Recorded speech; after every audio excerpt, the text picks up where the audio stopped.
समुद्रावरती जणू तरंग ब्रह्मा विष्णू महेश गणपती सूर्यचंद्र वरुण यम मिरविती देवी कुबेरही तैसेची सर्वज्ञानी दयाघन मुनी हृदयी ज्याचे करीती ध्यान त्याचे बुद्धी उपाधी करुण मिथ्या भान मदची माझी होतसे ज्याच्या अज्ञाने भाष्ये जगत जसा दोरीवरी सर्प दिसत हरिदोरी ठाई ना सर्प जगत ते स्वतंत्र आणि स्वयं ब्रह्म मिच्यासे पुण्यपुरुषी सदैव निष्काम बोध प्राप्ती कारणे भजावाराम तो मिच्या आत्माप्त काम तरी न म्हण कोणा करावे म्या व्यापकं नाम रूपयोः इष्टानं बुद्ध्यबोध्यं बुद्धेर्दृग्यत्तु निर्मलम् अपारं सर्ववेदान्त वेद्यं प्रत्यक्परं एवाहं नमत्तोऽन्यदिति मे निश्चिता मतिः.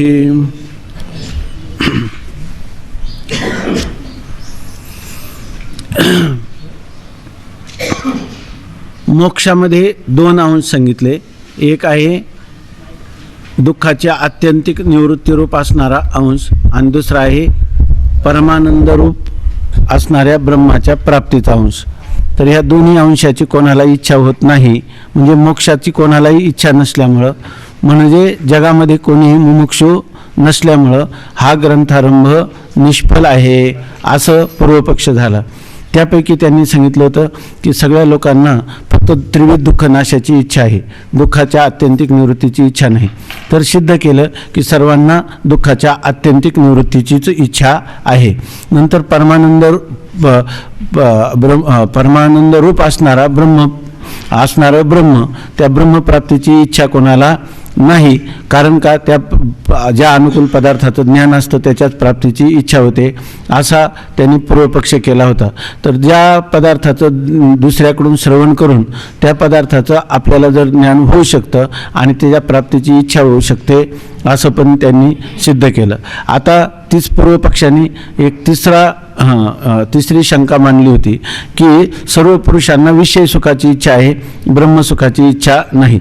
स्त्री धन पुत्रादिकांच्या द्वारा आपल्याला विषयाच्या माध्यमातून सुख व्हावं अशी सर्वांना इच्छा आहे आणि तुमच्या मोक्षामध्ये विषय सुख तर नाही, ते सुख आहे निर्विषय. तेव्हा विषयांचा परित्याग करून तुमचा मोक्ष कधी प्राप्त होतो? सर्व विषयांचा परित्याग केला तर. परंतु लोकांना इच्छाच आहे कशाची? विषय सुखाची. त्यामुळे विषय सुखाचा परित्याग करण्याचा प्रश्नच नाही आणि विषय सुखाचा परित्याग करून त्या ठिकाणी ब्रह्मस्वरूपाची प्राप्ती व्हावी अशी कोणाची इच्छा नाही असं त्यांनी तिसरा पक्ष मांडला होता. तर त्याचं आता खंडन करतात. ठीक आहे ना, वाचू ना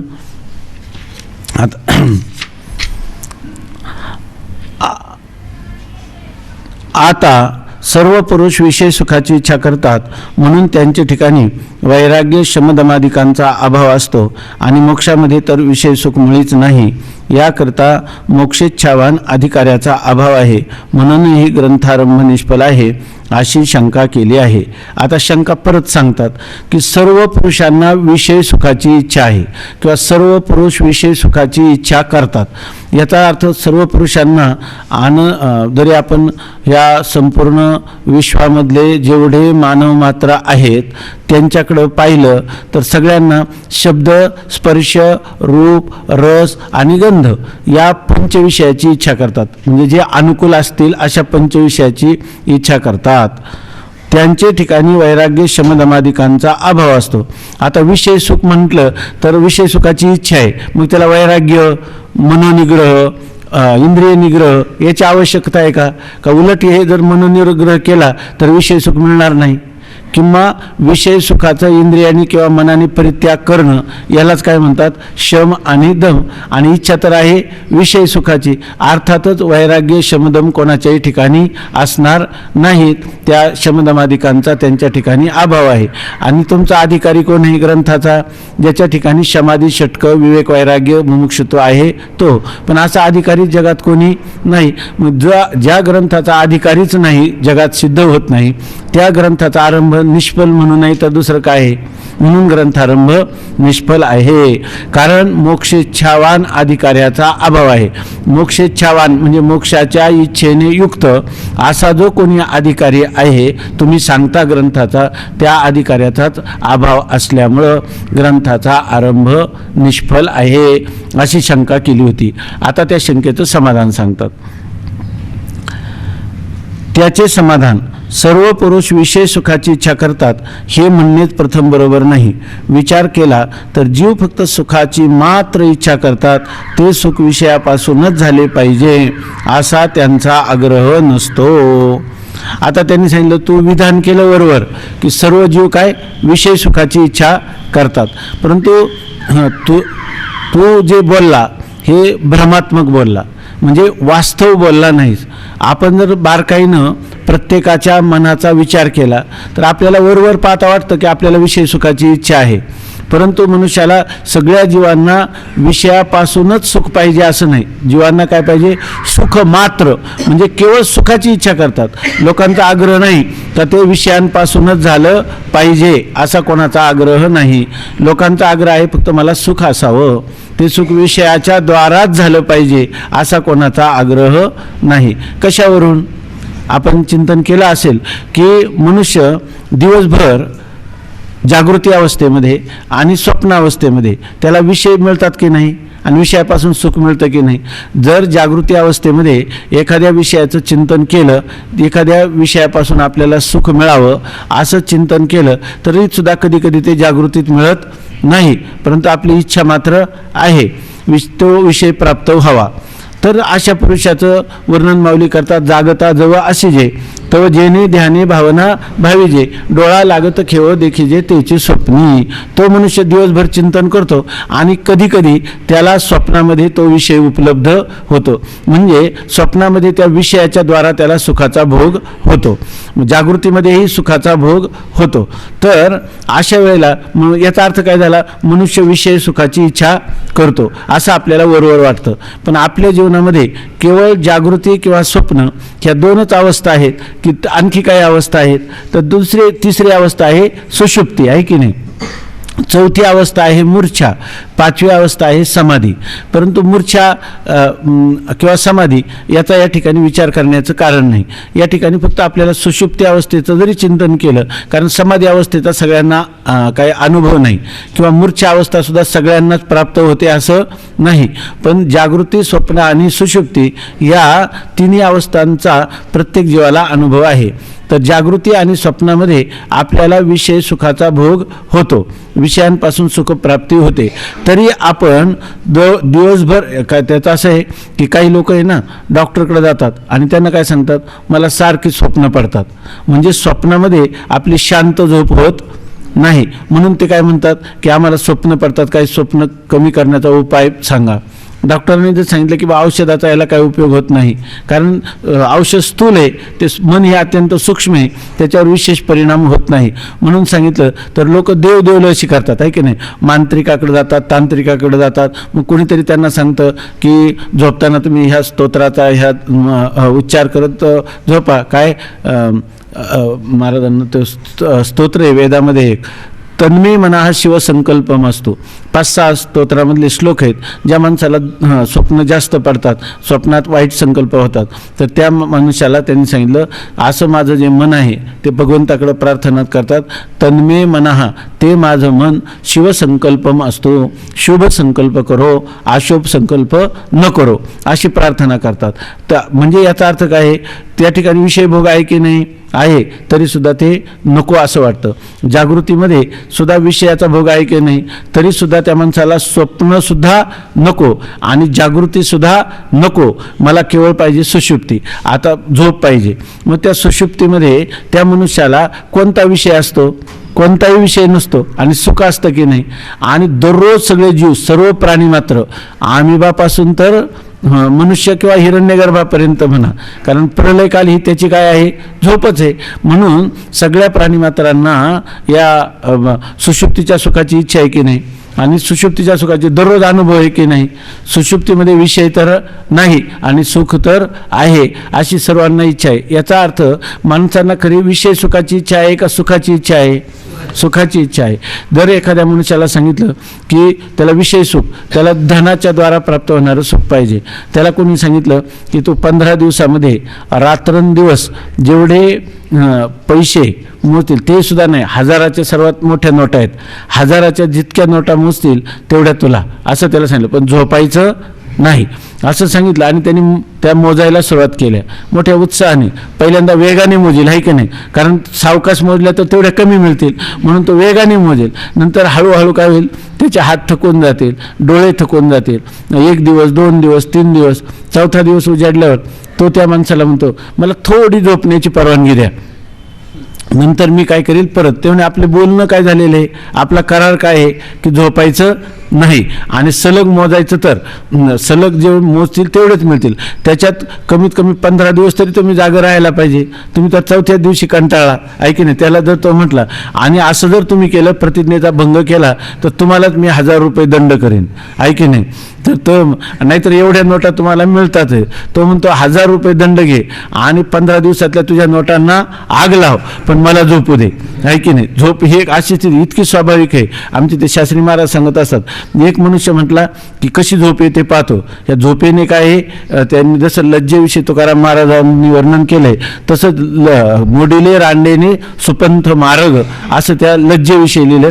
तसंच सुषुप्ती, आळस, लज्जा ह्या गोष्टी अशा आहेत की त्या मनुष्याच्या जीवनाचं धुळधान करत असतात, त्याला साधनावर आरूढ होऊ देत नाही. त्याप्रमाणे काय सांगत होतो की अशा प्रकाराने त्या माणसाने ठरवलं झोप घ्यायची नाही. आणि जर आली ना तर तो काठी घेऊन उभा राहिला, काठी घेऊन. झोप आली की तिला परत लावणार. ते शास्त्री महाराज सांगतात की ती काठीही पडली आणि जेव्हा झोप आली तेव्हा काठीही पडली आणि तोही पडला आहे की नाही. अशी झोप का, तर निर्विषय अशा प्रकारच्या सुखाची जीवाला इच्छा सर्वांना आहे.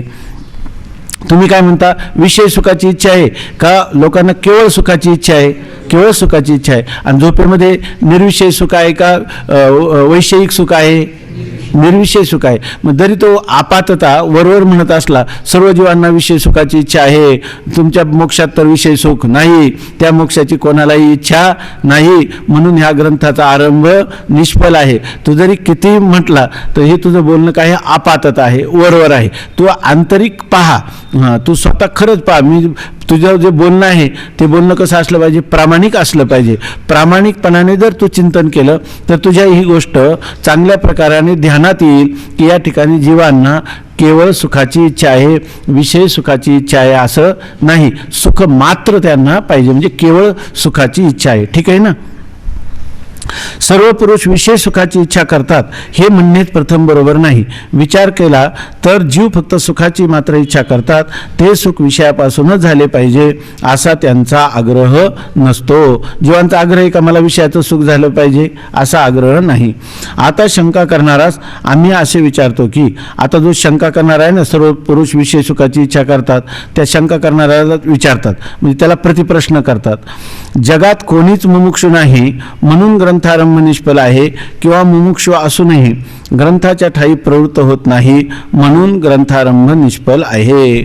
आता त्याला विचारतात, आम्ही तुला असं विचारतो की तो आमचा ग्रंथ निष्फल का ठरवतो, तर कोणी मुमुक्षु नाही म्हणून. आम्ही तुला असं विचारतो जगात कोणीच मुमुक्षु नाही. जर जगात कोणीच मुमुक्षु नाही असं सिद्ध झालं तर अर्थात हा ग्रंथारंभ निष्फळ ठरेल.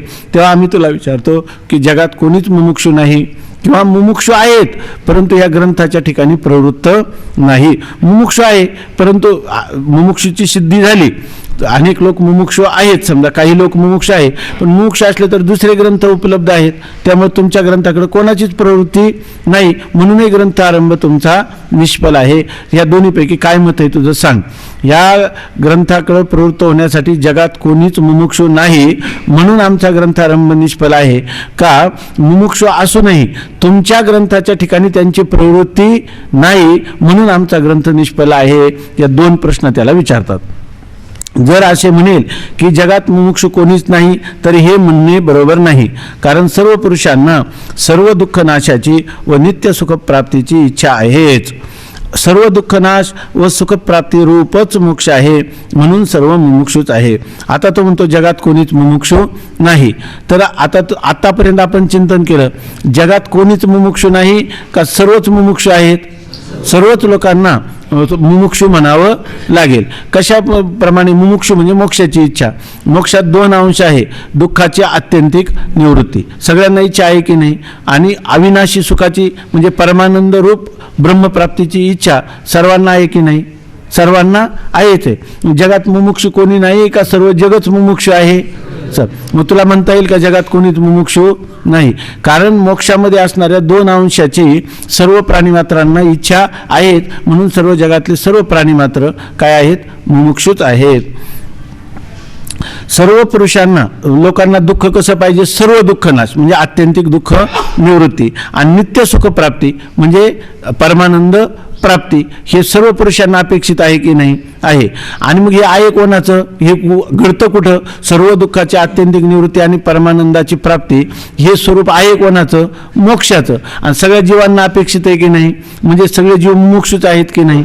म्हणून सांगतात सर्व दुःख नाश व सुखप्राप्तीरूप मोक्षच आहे. सर्व दुःखाचा नाश आणि परमानंदाची प्राप्ती हे कुठं घडतं? फक्त मोक्षात. आणि मोक्षाची ज्याला इच्छा आहे त्याला म्हणतात मुमुक्षू. अशा प्रकारच्या मोक्षाची म्हणजे परमानंद प्राप्ती आणि दुःखाची आत्यंतिक निवृत्ती हे ज्याचं स्वरूप आहे, अशा ब्रह्मप्राप्तीची किंवा मोक्षप्राप्तीची इच्छा जगातल्या सर्वांनाच आहे. मग तुला म्हणता येईल का आता जगात कोणीच मुमुक्षू नाही? तुला झोपता येईल पण असं म्हणता येणार नाही. ते सांगतात सर्व पुरुषांना सर्व दुःख नाशाची व नित्य सुख प्राप्तीची इच्छा आहेच. सर्व दुःख नाश व सुखप्राप्ती रूपच मोक्ष आहे, म्हणून सर्व मुमुक्षूच आहेत. सर्व जग काय आहे? सर्व जग मुमुक्षूच आहे. याच्यात जरी कोणाची झोप गेली तर चांगलीच गोष्ट आहे ना, नाही की नाही? फक्त हे तरी ऐकलं पाहिजे, म्हणजे तितकं सावध असलं पाहिजे.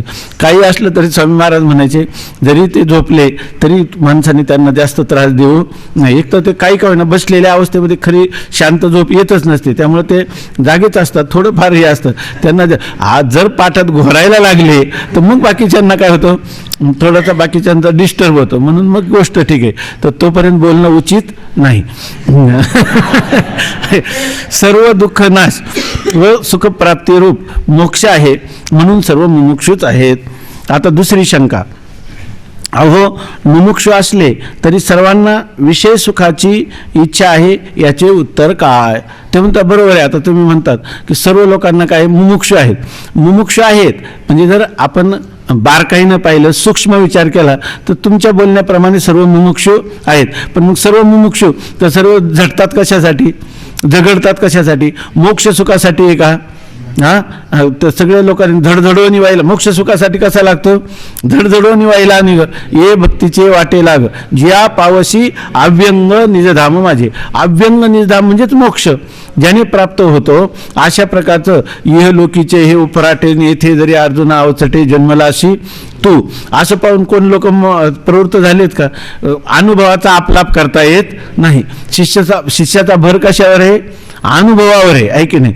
तुम्ही जरी या शास्त्रीय चौकटीतून गोष्टी केल्या तरी सुद्धा प्रत्यक्ष सर्व लोक मुमुक्षु असले म्हणजे मुमुक्षु आहेत असं जरी आपण सिद्ध केलं विचाराने, तरी बाहेरचा व्यवहार जर पाहिला तर सर्व लोक कशाची इच्छा करतात? विषय सुखाचीच इच्छा करतात. याचे उत्तर काय असं तो विचारतो. जरी सर्व लोक मुमुक्षु आहेत हे विचाराने सिद्ध झालं तरी अनुभवाने लोकव्यवहारामध्ये सर्व लोक ही विषय सुखाचीच इच्छा करतात. याचं उत्तर काय? याचं उत्तर काय म्हणजे याचा अर्थ याचं उत्तर मात्र माझ्याजवळही नाही असं श्रीगुरु म्हणतील अशी त्याची काय आहे अपेक्षा. पण श्रीगुरु त्याचं बारसं जेवलेलं असल्यामुळं त्याला म्हणतात की समाधान हे म्हणणे तुझे खरे नाही. समाधान म्हणजे कोणाचं नाव आहे असं नाही, शंकेचं समाधान. तर त्याच्या ठिकाणी या शंकेचं समाधान करतात. नाही तुम्ही म्हणता समाधान हे तुझे म्हणणे बरोबर नाही, शंकेचं समाधान करतात की हे म्हणणे तुझे बरोबर नाही, म्हणजे हे म्हणणं चुकीचं आहे, निखालच चुकीचं आहे. सर्वांना विषय सुखाची इच्छा असते असे नाही, फक्त सुखाची इच्छा असते. सर्व लोकांना फक्त काय सुखाची इच्छा आहे, विषय सुखाची इच्छा आहे हे तुझं म्हणणं बरोबर नाही. कारण झोपेत विषय सुख नसताही सर्व प्राप्त सुखाच्या विषयांचा परित्याग करून झोपेच्या सुखाची इच्छा कोणीही केली नसती. जर या ठिकाणी सर्वांना विषय सुख पाहिजे आहेत तर झोपेत जाताना कोणतं विषयाचं सुख आहे? उलट त्या सगळ्या विषयाच्या सुखाचा परित्याग करून ते झोपेत जाण्याची इच्छा करतात की ज्या झोपेमध्ये विषयाचं सुख कोणत्याही प्रकारे उपलब्ध नाही. त्याच्यासाठी स्वामी महाराज सांगायचे की एखादा मनुष्य दिवसभर थकून आला आणि तो रात्रीचं शांतपणे आपल्या घरात आल्यानंतर पंखा लावला, गादी पलंग, त्याच्यावर चांगली मोठी गादी आहे पलंगावर, आणि झिरोचा बल्ब लावला किंवा खिडक्या उघड्या केल्या, थंड हवा पंख्याची लागायला लागली. आता दिवसभर केलेला जे श्रम आहे त्या श्रमाचा परिहार होऊन त्याला बरं वाटतं, हातपाय वगैरे सगळं रिलॅक्स म्हणतो आपण, आहे की नाही, सर्व व्यवस्थित त्याचं करतो. आणि नंतर काय करतो, काय दिवसभर श्रम झाले हे तरी चिंतन करतो का? नाही. आता तो काय करतो, किती सुंदर पंखा चाललेला आहे, हवा खिडकीतून येणारी सुद्धा शीतल आहे, आता सगळ्या श्रमाचा परिहार झाला आहे असं म्हणतो, आहे की नाही. आणि मग त्याला आनंद वाटतो की नाही, भाग गेला सीन गेला अवघा झाला आनंद.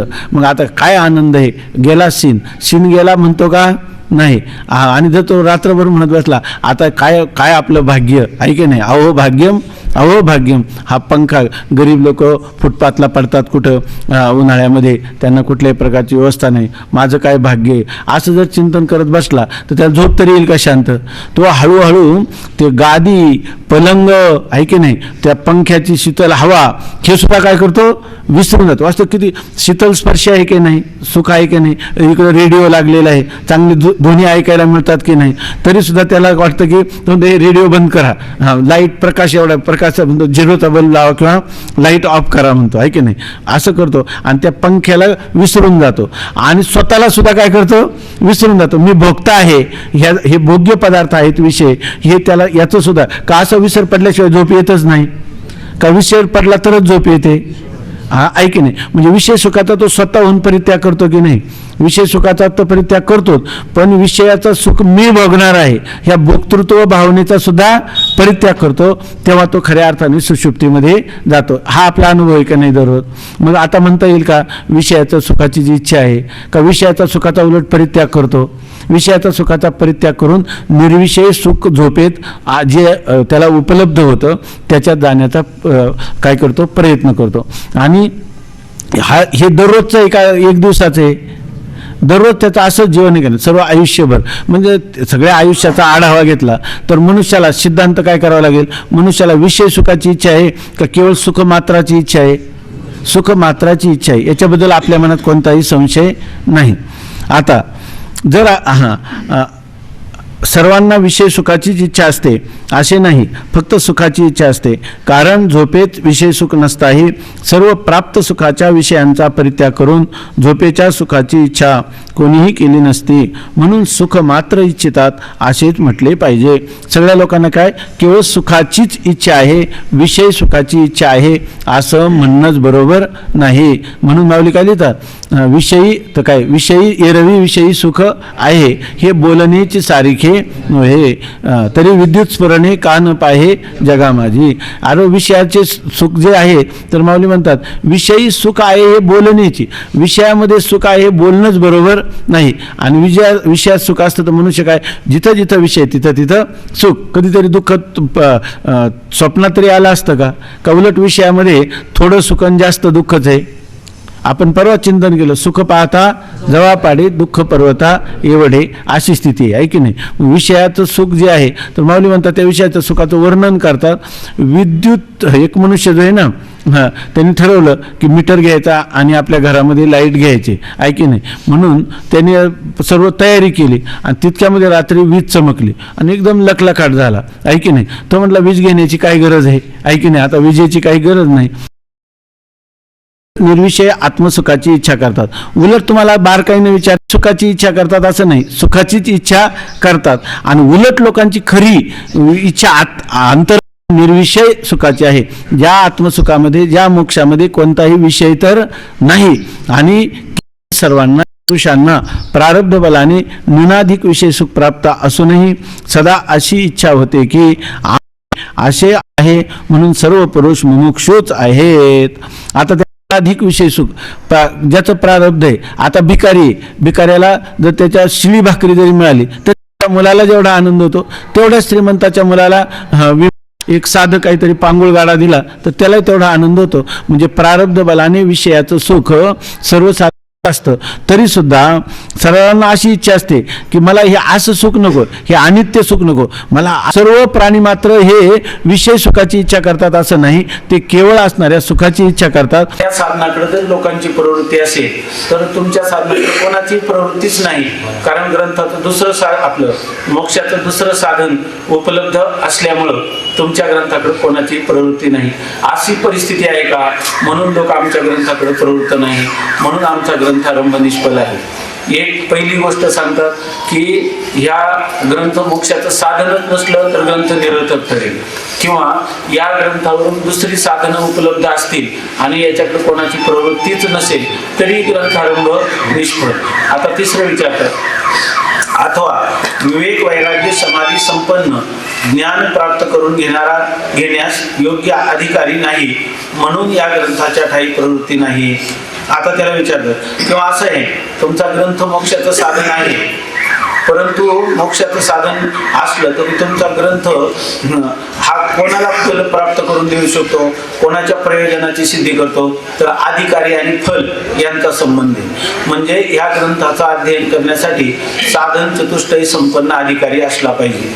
म्हणजे त्याच्या ठिकाणी विवेक वैराग्य शम दम तितिक्षा उपरम श्रद्धा समाधान आणि तीव्रतर मुमुक्षुत्व एवढं जर असतील तरच त्याला या ग्रंथाच्या प्रयोजनाची सिद्धी किंवा प्राप्ती होते. म्हणून तुझं असं का म्हणणं आहे की या जगामध्ये कोणी शमदमादी साधनाने संपन्न असा कोणी मुमुक्षु जगामध्ये नसल्यामुळं, आणि तुम्हाला तर पाहिजे अधिकारी साधन चतुष्टय संपन्न पुरुष, आणि असा जगामध्ये कोणीच नाही, शमदमादी विरक्तीनं संपन्न असा कोणीच नसल्यामुळं या ग्रंथाच्या ठिकाणी प्रवृत्ती होण्याचं कारणच नाही. अशी 3 कारणापैकी तू आम्हाला स्पष्टीकरण करून सांग.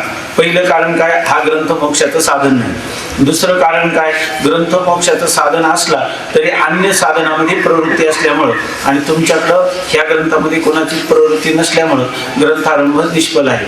किंवा या ग्रंथाला पाहिजे असणारा जो अधिकारी, त्या अधिकाऱ्याची उपलब्धीच नाही, म्हणून ग्रंथारंभ निष्फळ आहे. तर आता जर तू कदाचित पहिल्यांदा असं म्हणशील, पहिला विकल्प 3 विकल्प सांगितले, याला सुद्धा काय म्हणायचं? अभिप्रेत्य पर्याय.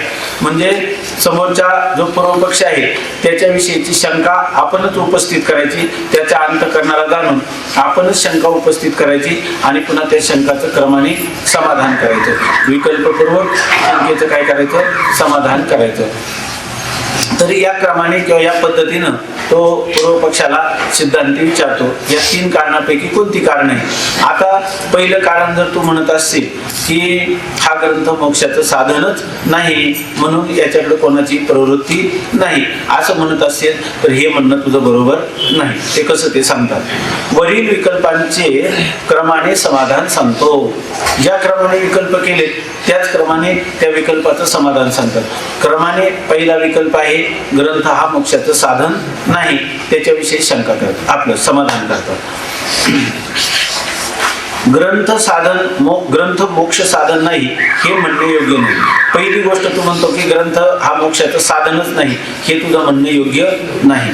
कारण जीव ब्रह्मैक्य ज्ञानानेच मोक्ष होतो हा वेदांताचा सिद्धांत आहे आणि ते ज्ञान श्रवणाने होते. पहिल्यांदा त्याला सांगतात की तुझं म्हणणं योग्य नाही. योग्य नाही तुम्ही म्हटलं, योग्य नाही की लगेच योग्य नाही असं होतं का? नाही. प्रतिज्ञा मात्रेनं वस्तुसिद्धी.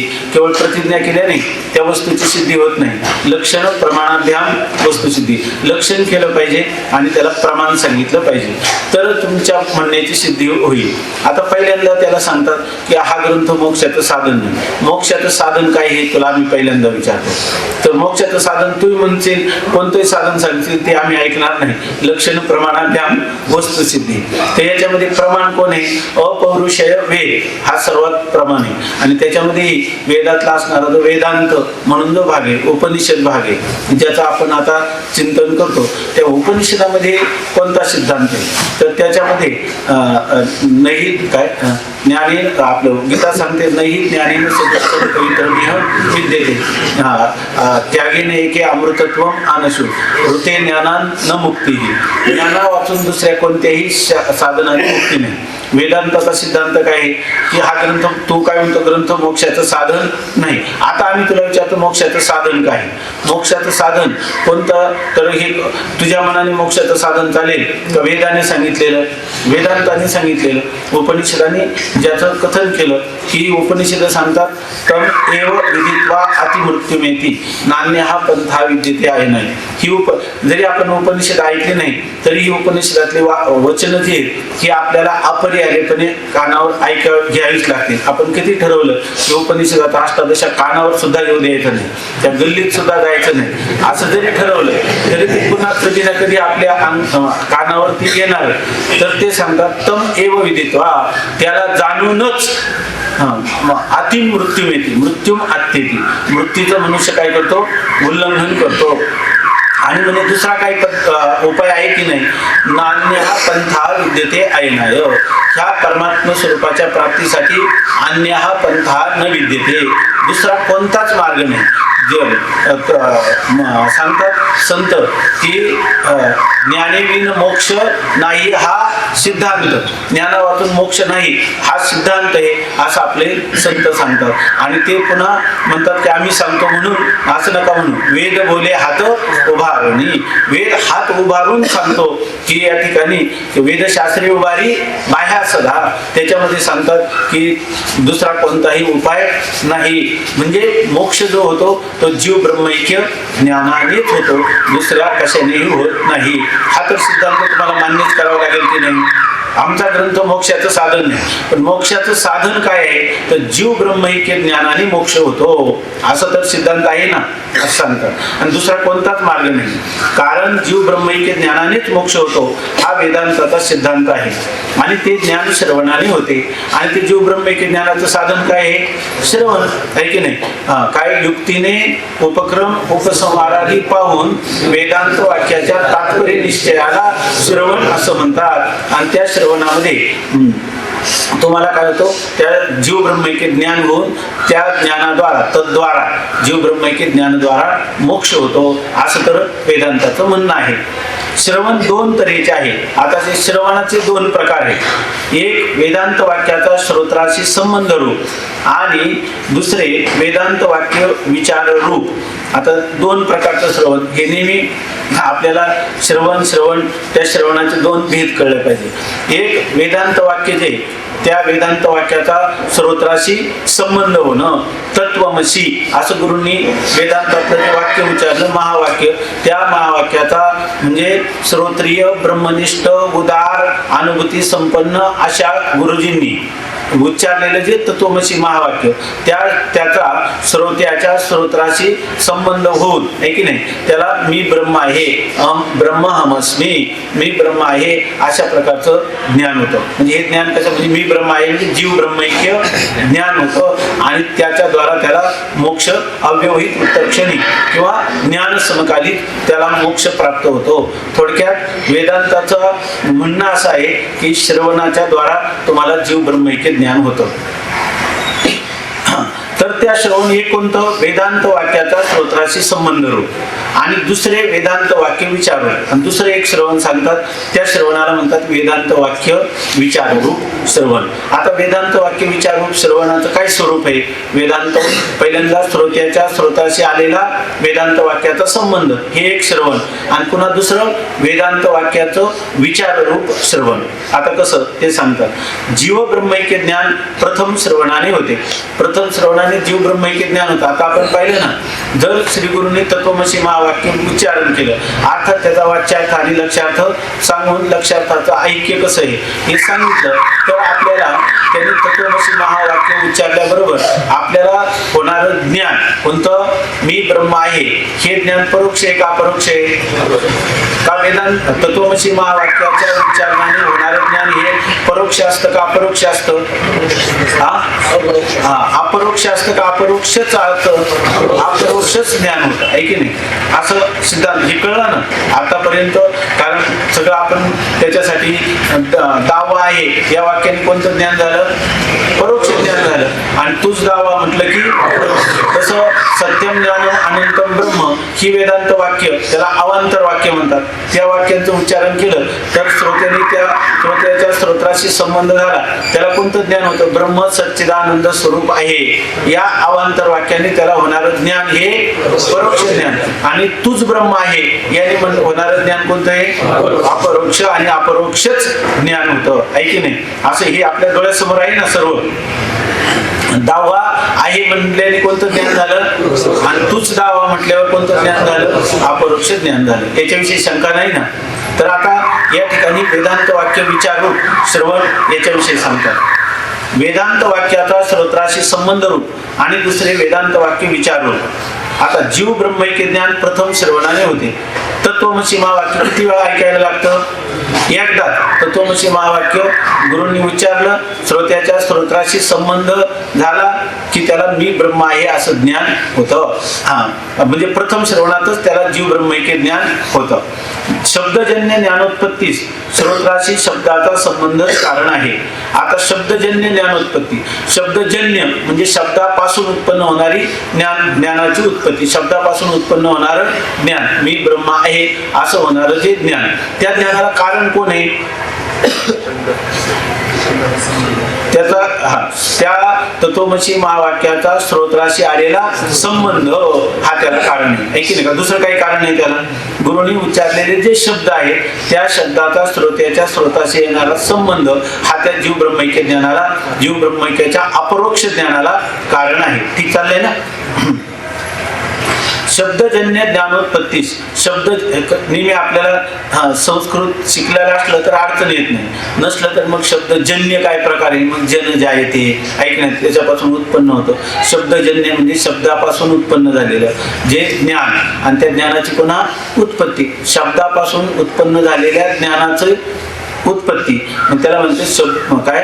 शब्दजन्य ज्ञानोत्पत्ती. आणि त्याला कारण शब्दजन्य ज्ञानोत्पत्ती स म्हणजे सलाते सलानाते हे काही द्वितीयेचे आणि चतुर्थीचे प्रयोग आहे की नाही? आपण एकतर चांगलं संस्कृत व्याकरण शिकलं तर मराठी व्याकरण आपोआपच होतं.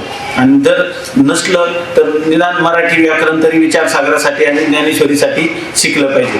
काही नाही, फार BA पर्यंतची MA पर्यंतची पुस्तकं जी आहेत व्याकरणाची, त्याचा आपण त्याच्यामध्ये साहित्य, रस, अलंकार हे तरी आपण पाहिलं पाहिजे. म्हणजे आपल्याला संस्कृत शिकण्याचे कष्ट घ्यावे लागणार नाही. मराठीमध्ये आपल्याला चांगल्या प्रकाराने त्याची उपलब्धी होते, पण मराठी व्याकरण तरी चांगलं पाहिजे. तर त्याच्यासाठी ते म्हणजे आपल्याला हे जरी आपल्याला वाटतं विचारसागर, पंचदश, आपलं वृत्ती प्रभाकर मराठीतून झाले म्हणजे काय उपनिषदांचं चिंतन करायची गरज नाही. आणि बहुतेक आपली सगळ्यांची धारणा या अगदी पक्की झालेली अगोदर. तर पण त्याच्यामध्ये इतके संस्कृत शब्द आहेत तर त्या शब्दाची शक्ती आपण पाठ जरी केलं तर काही कळत नाही. लोक अजून जर इतकं त्या संस्कृत माहीत नसल्यामुळं दोघांचं भांडण चाललेलं असतं आणि त्याला असं म्हणायचं का भांडता तुम्ही? तर तो म्हणतो माझ्या अपरोक्ष हा माझी निंदा करतो. अपरोक्ष निंदा करतो. तर त्या अपरोक्ष म्हणजे त्याला म्हणायचं माझ्या पाठीमागे करतो. त्याला परोक्ष म्हणायचं का अपरोक्ष म्हणायचं? माझ्या अपरोक्ष मी माहीत आहे म्हणून बोलतो, मला काही सांगी वांगीचं नाही. अपरोक्ष निंदा केली त्यांनी माहिती. अरे अपरोक्ष नाही, परोक्ष निंदा केली, दुसऱ्याकडे बोलला, आहे की नाही? याच्यासाठी संस्कृत पहिलं शिकलं पाहिजे. शब्दजन्य ज्ञानोत्पत्तीस श्रोत्राशी शब्दाचा संबंधच कारण आहे. लोक म्हणतात की वाघिणीचं दूध आहे, परंतु वाघिणीचं दूध जरी आपल्याला वाटलं तर त्याच्यात प्रवेश एकदा झाला की इतका त्रास होत नाही. पण कधीतरी माणसाला कांदे बटाटे खाऊन कधीतरी जर 100 रुपये चुकवायचे तर ते अगोदर त्या वेळेतच अभ्यास केला तर चांगलं होतं. नाहीतर मग गीतेचा अन्वय पाठ करा, अर्थही पाठ करा न कळून, आहे की नाही? आणि त्याच्या वहीत जर चुकून द्वितीयचं द्विवचनाच्या ऐवजी बहुवचन तर बहुवचन लिहायचं, पुन्हा गुरुजींकडे भांडायला जायचं मला मार्क का नाही दिलं. अरे चुकीचं झालं, माझ्या वहीत कसं आहे, माझ्या वहीत आहे, पाठ केलेलं असतं कळालं नाही त्याच्यामध्ये. तर त्याच्यासाठी तर आपल्याला व्याकरण दररोज आता इतकं भाग्य आहे संस्थेच्या इतिहासात. ते गुरुजी आले ते इथं लघु सिद्धांत शिकवतात, ते फार थोर साधे. काशीमध्ये त्यांना प्रथम विश्वेश्वराचा हार 20-25 वर्ष दररोज पहिल्या हार त्यांना घालत होते पुजारी. इतके ते नियमित दर्शनाला 4 वाजता पाठी तिथं जात होते काशी विश्वेश्वराला.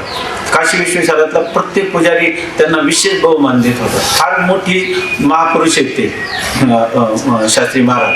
PhD दिलेली त्यांना काशी विद्यापीठाने. ते राहतात असे साधे, परंतु ते झाकलेलं माणिक आहे. आपलं भाग्य आहे संस्थेचे सगळ्या विद्यार्थ्यांनी. उलट त्यांना सारखं विचारलं पाहिजे, एक पंक्ती नाही लागली, हे कसं झालं, ते कसं झालं. आणि ते शिकवण्यासाठी आलेले तिथं. त्यांना काही उद्देश नाही, त्यांना काही कमी नाही, कोणाची काही गरज नाही. ते लौकिकात कुठं त्यांना अपेक्षा नाही. काशीमध्ये सुद्धा केवळ पंडित लोकांच्या मध्ये आणि व्याकरणाच्या पंडितांमध्ये हरिदास शास्त्री आणि मुखेकर महाराज ही 2 महाराष्ट्रातली विशेष रत्न आहेत आळंदीची. पण त्यांच्या शारीरिक स्वास्थ्यामुळे त्यांना मात्र पाठ घेता येत नाही. नुसतं त्यांचं दर्शन केलं आणि तुम्ही भागवतातलं कुठेही जाऊन विचारा त्यांना उपनिषदात सगळं व्याकरण ते सांगू शकतात याच्यामध्ये. तर त्यांचा भरपूर उपयोग करून घेतला पाहिजे याच्यामध्ये. तुम्ही म्हणणार की 4 वर्ष झाल्यावर आम्ही 4 वर्ष झाल्यावर तुम्ही इथं राहता की नाही काय माहित, पुढचं काय. आज आपल्याजवळ जे आहे त्याचा उपयोग करून घेतला पाहिजे. त्यांना फार त्रास होईल असं आपण जाऊन म्हटलं पाहिजे की आमच्यासाठी पाठ घ्या, आम्हाला एवढं व्याकरण शिकवा. संस्कृतचा जितका लाभ करून घेता येईल तेवढा घेतला पाहिजे. लघु नाही चित्त आलं आमचा न्यायगती तर आम्हाला रत्नानुवाद कौमुदी तरी सांगा असं त्यांना म्हटलं पाहिजे. काही का होईना संस्कृत सरणी सांगा, बरोबर रचनानुवाद कौमुदी सांगा, सगळ्या प्रकार. आणि ते त्याच्यासाठीच आहे तिथं याच्यामध्ये. तर खूप उपयोग केला पाहिजे. आपल्याला साधं जीव ब्रह्मैक्य ज्ञान हा शब्द कसा झालाय हे कळत नाही. जीव ब्रह्मैक्य ज्ञान काय आहे काय माहिती. अजून पाठ केलेलं असतं, जीव एक आहे, जीव व ब्रह्म, जीव ब्रह्म आहे की नाही. आणि जीव ब्रह्माचे ज्ञान आहे की नाही. जीव ब्रह्माचं ऐक्य आणि पुन्हा जीव ब्रह्माच्या ऐक्याचं ज्ञान असं आपल्या डोळ्यापुढे आलं पाहिजे की नाही याच्यामध्ये. हे सगळे संस्कृत प्रचुर शब्द असल्यामुळे अशा प्रकारचे आलेले. तर जीव ब्रह्मैक्य ज्ञान प्रथम श्रवणाने होते. आमचे बंडा महाराज शिकवतात, दररोज मुलं त्याचे उपयोग करतात. ते हे शिकवतात आपले कदम माऊली, त्यांच्याकडे जाऊन शिकलं पाहिजे व्याकरण. नाही तर मग व्याकरण नाही, व्याकरण मुखम प्रोक्तम, व्याकरणाला मुख म्हणतात. जसं आपल्या पचायचं नंतर, परंतु प्रवेश व्हायला तर पहिल्यांदा काय मुखच आहे ना. तसंच वेदांताचं जरी आपल्याला ज्ञान करायचं तर व्याकरण मुखम प्रोक्तम, व्याकरणाचं ज्ञान झालंच पाहिजे.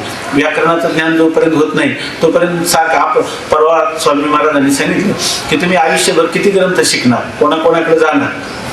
तुम्हाला अनेक ग्रंथ चिंतन करायचे. संस्कृत एकदा दिशा आली आपल्याला, व्याकरणाच्या शब्दाची शक्ती लक्षात आली, व्याकरणाचे प्रत्यय धातूचे अर्थ माहीत झाले तर आपण एखादी काय गीतेच्या म्हणजे आम्ही 8 टीका शिकलो.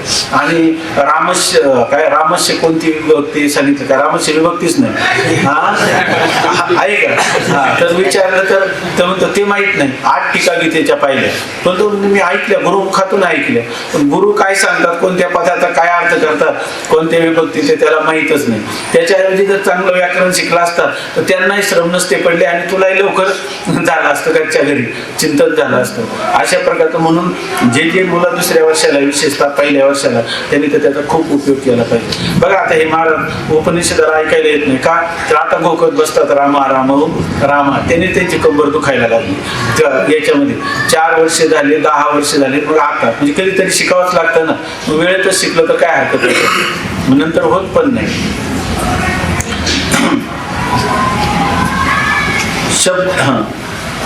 शब्दजन्य ज्ञानोत्पत्ती श्रोत्राशी शब्दाचा संबंधच कारण आहे. आपल्याला शब्दापासून ज्ञान जर व्हायचं असेल तर त्या शब्दाचा श्रोत्राशी संबंधच त्याला कारण आहे. म्हणून आचार्याने उच्चारण केलेला महावाक्याचा श्रोत्राशी संयोग ब्रह्माचे अपरोक्ष ज्ञानास हेतू आहे. आचार्यांनी उच्चारण केलेले जे तत्वमसी महावाक्य आहे त्या वाक्याच्या उच्चारणाचा श्रोत्राशी संबंध हाच काय आहे, ज्ञानाला ब्रह्माच्या अपरोक्ष ज्ञानाला कारण आहे. कोणत्या अवांतर वाक्याचा केलेला उच्चारण, बरोबर ना, महावाक्याचं उच्चारण केलं तर, आणि अवांतर वाक्याचं उच्चारण केलं तर ज्ञान होणार नाही का, हो ना. जीव ब्रह्मैक्य ज्ञान होईल का अपरोक्ष ज्ञान होईल, परोक्ष ज्ञान होईल. काय ज्ञान होईल, ब्रह्म आहे ते सच्चिदानंद स्वरूप आहे, ते अनंत आहे, सत्यम ज्ञानम अनंतम ब्रह्म असं गुरुमुखांनी उच्चारलं तर होणारं ज्ञान कोणतं होईल, परोक्ष ज्ञान होईल. आणि तत्वमसी महावाक्य उच्चारण केलं आणि श्रोता बहिरा असला तर त्याला कोणतं ज्ञान होईल, त्याला कोणतंच होणार नाही. म्हणून आपल्याला कान दिले हे आपण किती भाग्यवान आहे की नाही. आचार्यांनी उच्चारण केलेल्या महावाक्याचा श्रोत्याच्या श्रोत्राशी संयोग ब्रह्माच्या अपरोक्ष ज्ञानास हेतू आहे आणि अवांतर वाक्याचे श्रवण परोक्ष ज्ञानास हेतू आहे. अवांतर वाक्य जर आपण ऐकली तर त्याला काय म्हणायचं? अवांतर वाक्य ही कोणत्या ज्ञानाला कारण होतील? परोक्ष ज्ञानाला कारण होतील. खरं अवांतर वाक्य आणि महावाक्य ह्या दोन्ही मिळून एखादा शब्द आलेला आहे का? ते महावाक्य असो नाहीतर अवांतर वाक्य असो त्याला म्हणायचं केवळ वाक्य असं म्हणायचं. आणि ह्या केवळ वाक्य जे आहे तर पूर्वपक्षी असं सांगत होता त्याचं काय म्हणणं होतं? केवळ वाक्यापासून कोणतं ज्ञान होतं?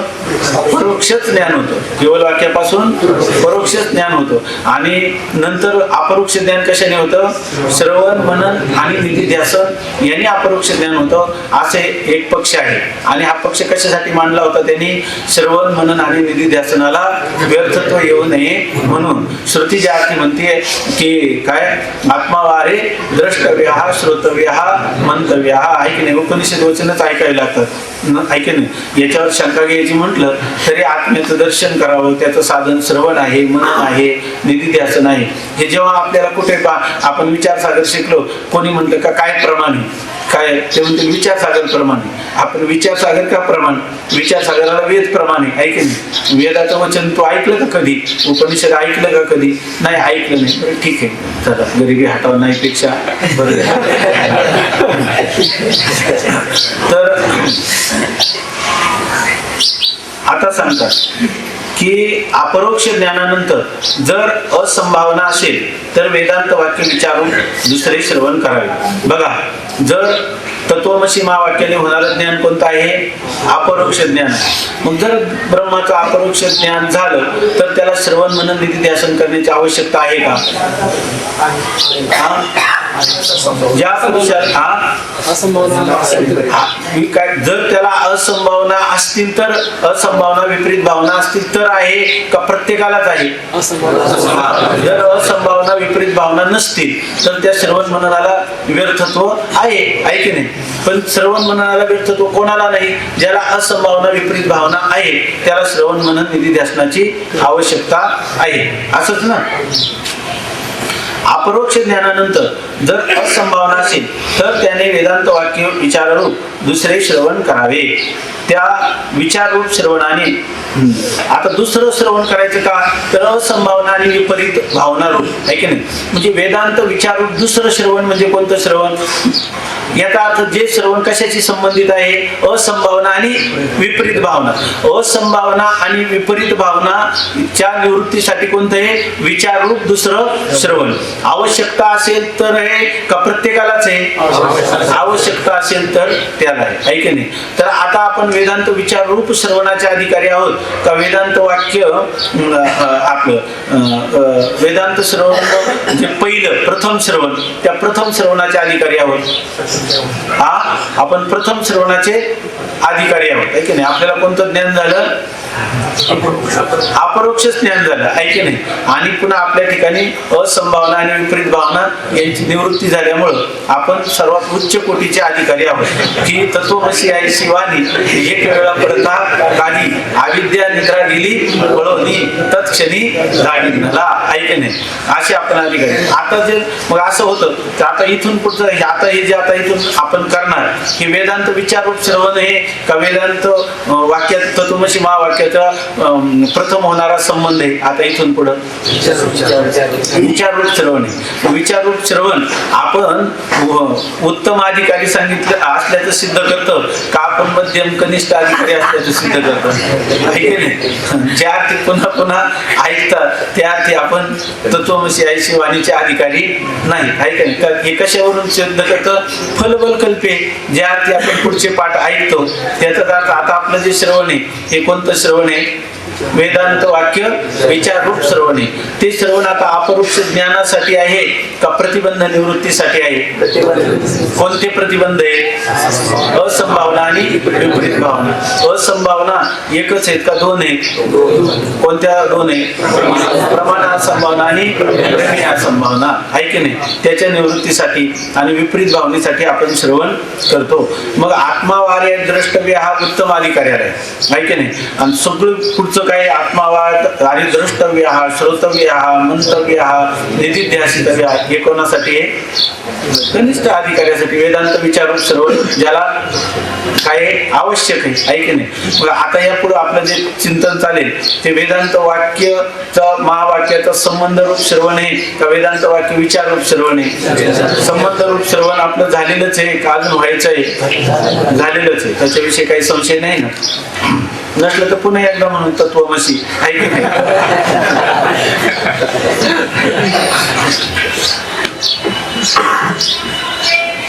स्वामी महाराजांच्याकडं एक आमचे मित्र होते, तर त्यांचं ते स्वामी महाराजांचं श्रवण तर एकाग्रतेने करीतच होते. आहेत ते आता सुरेगावला राहतात, तर ते श्रवण तर करीतच होते दररोज, परंतु लिखाण करत होते. ते स्वामी महाराजांचे एक लघु लेखकच होते. वाक्याच्या जशीच्या तशी त्यांच्या वयाच्या वया भरलेल्या आहेत असं. तर ते एक दिवस आले, त्यांनी स्वामी महाराज पूजा करत होते आणि त्यांनी एकदम साष्टांग दंडवत घातला आणि ते स्वामी महाराजांच्या जवळ रडायला लागले. तर ते स्वामी महाराजांनी विचारलं त्यांना, काय तुम्हाला काय झालं तर सांगा. तर त्यांनी सांगितलं काही नाही, तुम्ही मला अजून तत्वमसी महावाक्याचा उपदेश केला नाही आणि श्री गुरूंच्या मुखातून तत्वमसी महावाक्य उच्चारण मला न मिळाल्यामुळे तुम्ही माझा अजून अंगीकारच केला नाही, तेव्हा मला तुम्ही तत्वमसी महावाक्याचा उपदेश केला. मग स्वामी महाराजांनी सांगितलं ठीक आहे, एकादशी जवळच आली, एकादशीला सकाळी इंद्रायणी स्नान करून ये आणि आल्याबरोबर मला आठवण कर. मग त्याप्रमाणे ते आलं आणि मग आल्यानंतर सकाळी स्वामी महाराजांनी त्यांना समोर बसवलं, पद्मासन घातलं, डोक्यावर हात ठेवला, म्हणजे तत्वमसी तो असं. आणि मग त्यांना सांगितलं तत्वम या पदाचा अर्थ माहिती आहे ना, आशी पदाने आईची कसं सांगितलं, वाच्यार्थ काय, लक्षार्थ काय. आणि मग ते म्हटले की हो आलं लक्षात. म्हणजे आता म्हणा अहम ब्रह्मास्मी, मी ब्रह्म आहे. ते म्हटले अहम ब्रह्मास्मी, असं ते म्हटले मी ब्रह्म आहे. आणि मग नंतर स्वामी महाराज म्हणे वही आणि पेन घेऊन या आणि मग त्याच्यामध्ये लिहा की आज मी ब्रह्म झालो. स्वामी महाराजांच्या कृपेने आज मी ब्रह्म झालो. याचं कारण त्यांनी मला तत्वमसी महावाक्याचा उपदेश केला आणि मी एकादशीच्या दिवशी 5:03 मी मुक्त झालो. असं सगळं लिहून घेतलं आणि लिहून घेतलं तो कागद दिवसभर स्वामी महाराजांनी ठेवला. ती मोठी एकादशी होती. तर प्रत्येक मनुष्य आला कोणी चिंतक ज्यांना त्याचं ज्ञान आहे ते म्हणायचे बघा आज आमचे कालिदास महाराज ब्रह्मरूप झाले, आज मुक्त झाले. तुम्हाला केला का मी तत्वमसी महावाक्याचा उपदेश? आज त्याला अधिकार लागतो. महाराजांच्या डोक्यावर हात ठेवून मी सांगितलं आणि तत्काल त्यांना ज्ञान झालं. असं ते स्वामी महाराज दिवसभर ज्याला येईल त्याला सांगायचे, तो कागद पुढे करायचे, त्यांची सही घेतली त्याच्यावर.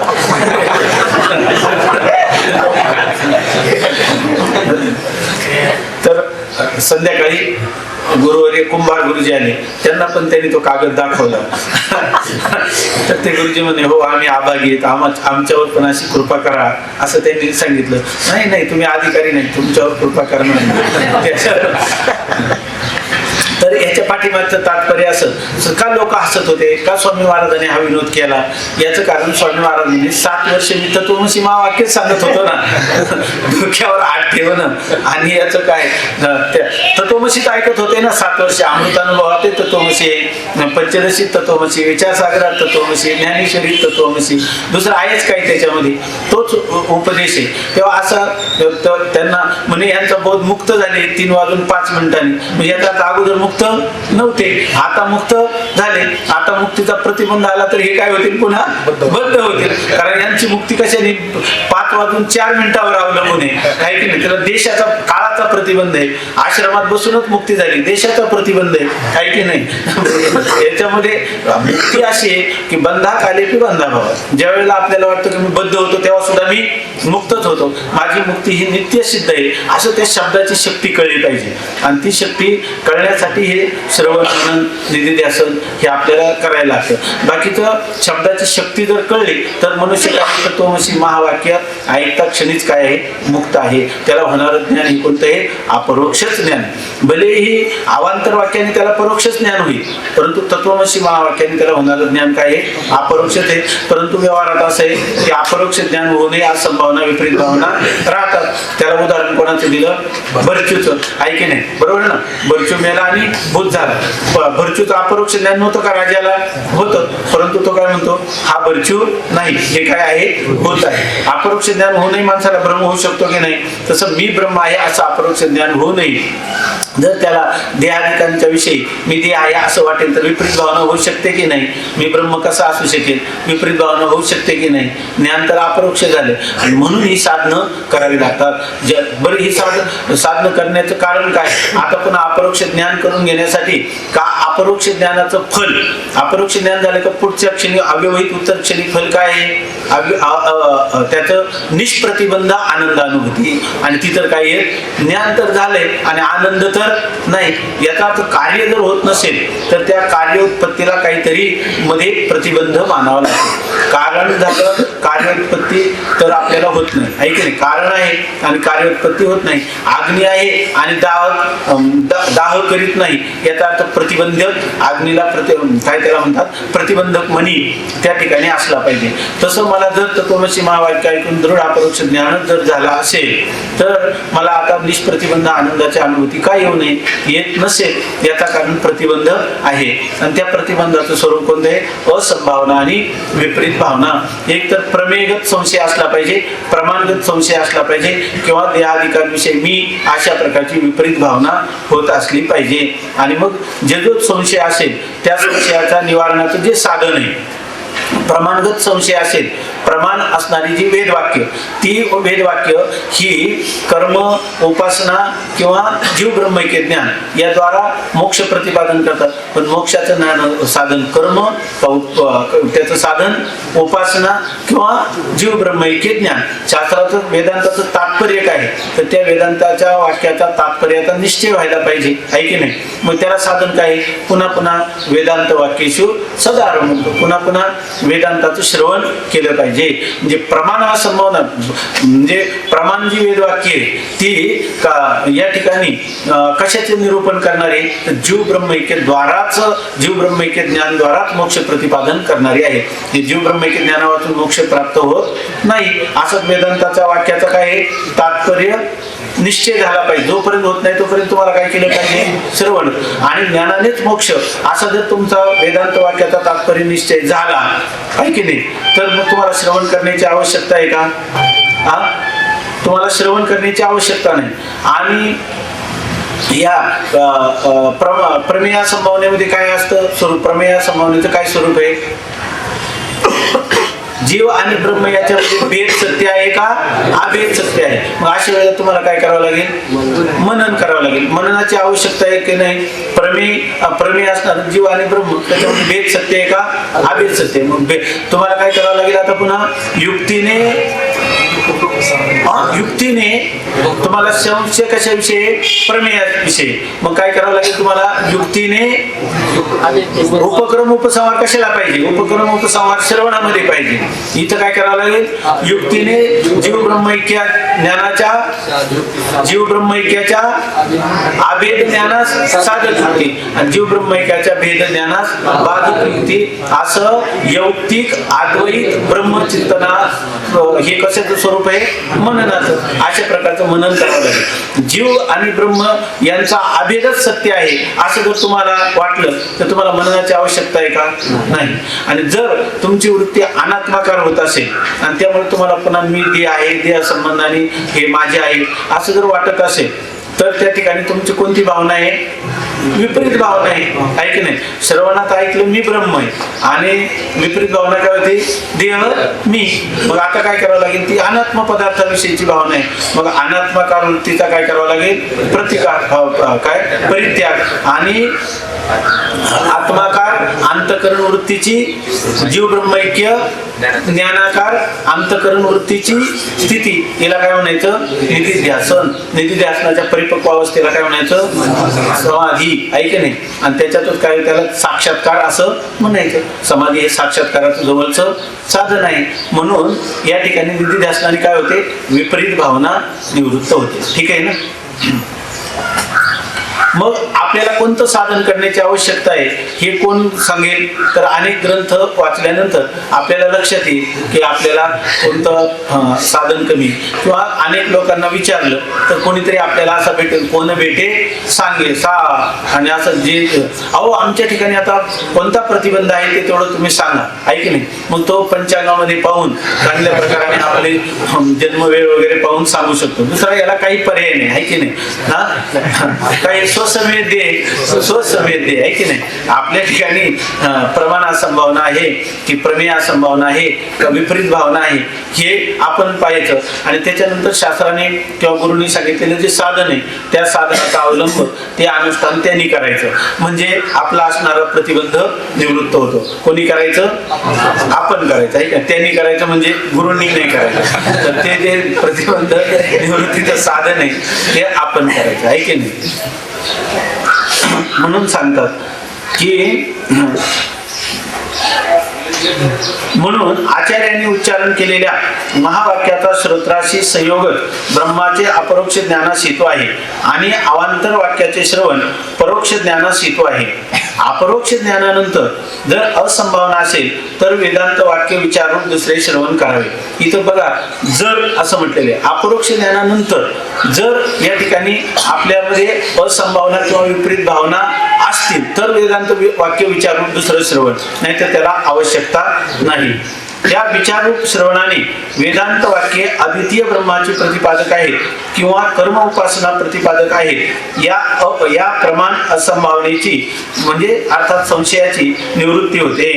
आता विचारूप श्रवणाने काय होतं? विचारूप श्रवणाने आता ही वेदांत वाक्य जी आहेत ती जीव ब्रह्माचा भेद सांगतात की जीव ब्रह्माचा अभेद सांगतात. वेदांत वाक्ये अद्वितीय ब्रह्माची प्रतिपादक आहे. अद्वितीय ब्रह्म जे ज्या ब्रह्माच्या ठिकाणी कोणत्याही प्रकारचं द्वैत नाही अशा अद्वितीय ब्रह्माचंच वेदांत वाक्य प्रतिपादन करतात किंवा कर्म उपासना प्रतिपादन करतात. आता अनेक वेळा आपण चिंतन केलंय की वेद जेव्हा आपण समोर घेतो त्या वेदामध्ये कांडत्रय निरूपिणी श्रुतीचं हे कोटी सवानी, त्याच्यात कांडत्रयाचं निरूपण आहे. कांडत्रय म्हणजे 4 कांड, तर 3 कांड, तर त्याच्यामध्ये कांडत्रय संस्कृत शब्द आहे की नाही, 3 विभाग आहे.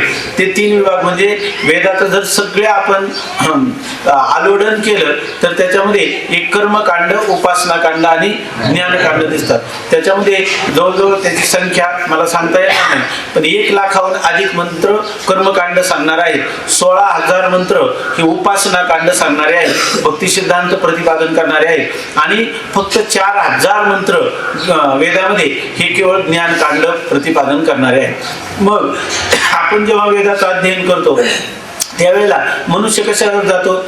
मनुष्य आता काय निवडणूक कोण जिंकतो? जो बहुमत जिकडं असतं तिथं, जिकडं संख्या अधिक असते तिकडं, आहे की नाही? आपलं कोणतंही मनुष्य अनुसरण करतो ते गर्दीचं करतो का गर्दीचं करतो? गर्दीचंच करतो, आहे की नाही? त्यामुळं जेव्हा आपण 80,000 मंत्र पाहतो त्यावेळेला आपल्या समोर काय येतं? वेद कर्मानेच मोक्ष सांगतो. जिजी विषेत शतम समाहा, ऐक ना, कुर्वन् नैवेह कर्माणी जिजी विषेत शतम समाहा. कर्मानी कुर्वन्, कर्म करतच मनुष्याने 100 वर्ष जगावं. आयुष्य किती आहे? शत आयुष्य मानव देव, आणि वेदच सांगतो मनुष्याने मरेपर्यंत कर्म करीत मरावं, आहे की नाही? मग आता आपल्याला काय वाटतं? कर्मानेच मोक्ष, आहे की नाही? असं वाटतं. तर दुसऱ्या ठिकाणी जेव्हा आपण पाहतो त्यावेळेला त्यांनी सांगतात की भक्तीचं वर्णन केलेलं आहे, उपासनेचं वर्णन केलेलं आहे, आणि त्या उपासनेने तुम्ही त्या देवता स्वरूपाला प्राप्त होता असं सांगतात. मग या वेळेला असं वाटतं की उपासनेने पण मोक्ष आहे, आणि इकडे जेव्हा सांगतात जीव ब्रह्मैक्य ज्ञानाने मोक्ष, उपनिषद सांगतात तेव्हा ज्ञानाने मोक्ष, तेव्हा वेदाचं तात्पर्य काय? नेमकं कर्माने मोक्ष किंवा उपासनेने मोक्ष? तेव्हा वेदांताची जी वाक्य आहे ती जीव आणि ब्रह्म यांच्या ऐक्य प्रतिपादनच करणारी आहे, कर्म उपासना प्रतिपादन फरक आहे याचा विचार केला पाहिजे. आणि ह्याचा विचार जर करायचा झाला तर ते विचार करण्याची एक पद्धती आहे. तुम्हाला सगळ्या वेदाचं चिंतन करावं लागेल, आणि वेदाचं नेमकं म्हणणं काय आहे हे कळायला पाहिजे. ते कळायचं असेल तर काय करावं लागेल आपल्याला? सगळ्या वेदाचं अध्ययन करावं लागेल. अध्ययन करायचं म्हणजे शब्द आणि शब्दाचा अर्थ, शब्द आणि शब्दाचा अर्थ का सगळं वेदांताचा उपक्रम उपसंहार पाहावा लागेल.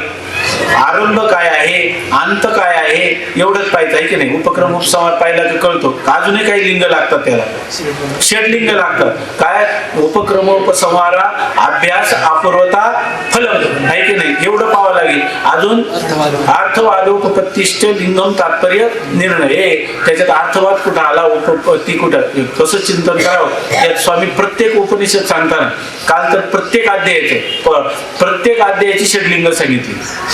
त्यांनी एक असं करून आणले, त्यांनी आयुष्यभर केलेल्या चिंतनातून प्रत्येक उपनिषदाचं षडलिंगपूर्वक चिंतन करून 3 कागद आणले.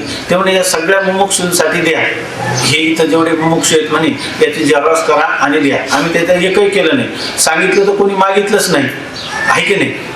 कारण 3 रुपयाचं झेरॉक्स कसं काय खर्च करायचा त्याच्यासाठी, म्हणून ते कोणीच मागितले नाही. परंतु सगळ्या उपनिषदाचं षडलिंगपूर्वक चिंतन त्यांनी सांगितलं. तसं या ठिकाणी आपल्याला षडलिंगपूर्वक काय केलं पाहिजे, चिंतन केलं पाहिजे. तर चिंतन करताना उपक्रम उपसंहार काय आहे, अपूर्वता काय, फल काय, हे सगळं पाहून चिंतन करायचं आणि मग वेदांत वाक्याच्या तात्पर्य निश्चय करायचा. आणि त्याच्यासाठी युक्तीच तू योजना केली पाहिजे. आपण कोणता उपक्रम, कोणता उपसंहार, याला काय म्हणतात, श्रवण. आणि या श्रवणाने कोणती काय निवृत्ती होईल, कोणता प्रतिबंध निवृत्त होईल, प्रमाण असंभावना. म्हणजे आपल्या जीवनात जोपर्यंत वाटतं का वेदांत वाक्य कर्म उपासना सांगतात की जीव ब्रह्मैक्य ज्ञान सांगतात, अशी शंका जर मनात येत असेल, कर्माचं पण जीवनात महत्व आहे. अहो नुसत्या ज्ञानाने काय होईल, कर्म आणि ज्ञान दोन्ही तरी पाहिजे, उपासना आणि ज्ञान तरी पाहिजे. किंवा केवळ कर्माने मोक्ष होईल, केवळ उपासनेने मोक्ष होईल. मोक्षाची साधनं काही थोडी वेदात सांगितलेली का, असं जोपर्यंत वाटतं तोपर्यंत त्यांनी काय करावं, त्यांनी पुन्हा पुन्हा श्रवण करत राहावं. आणि जर त्याला वाटलं की वेदांत वाक्याचं तात्पर्य काय आहे की जीव ब्रह्मैक्य ज्ञानानेच मोक्ष होतो, दुसरा कशानेही होत नाही, हेच वेदांताचं आम्ही पुन्हा पुन्हा पाहिलं तरी त्याचं तात्पर्य असंच आहे असा आमचा निश्चय झाला. आता त्याला श्रवण करण्याची गरज आहे का, आणि जर केलं तर त्याचं चुकलं का. फक्त तो आता काही गरज नाही, परंतु काय करतो, सहजच आता उरले उपाधी कारणे, आपलं आयुष्य उरलं. मग आतापर्यंत वेदांत चिंतन केलं आणि आता काय कथा कादंबऱ्या वाचायच्या का, म्हणून तो काय करतो, पूर्वसंस्काराने त्याच्यामध्ये प्रवृत्त होतो. पण आता त्याला काही टेन्शन आहे का की नाही मला प्रमाण असं होण्याची निवृत्ती करायची, त्यामुळे तो कधी पाठाला येईल, कधी नाही, कारण त्याला गरजच नाही. त्याला काय आहे, त्याला लीला आहे त्याची, आहे की नाही, त्याची लीला आहे. म्हणून जरी आला, म्हणून अशा माणसाला कधी असं विचारत जाऊ नये की तुम्ही काल का नाही आले. अत्यंत कार्य झालेले येतात, हे भाग्य आहे की नाही, येतात हे सुद्धा भाग्य, कारण नसताना. कुंडली गौरदा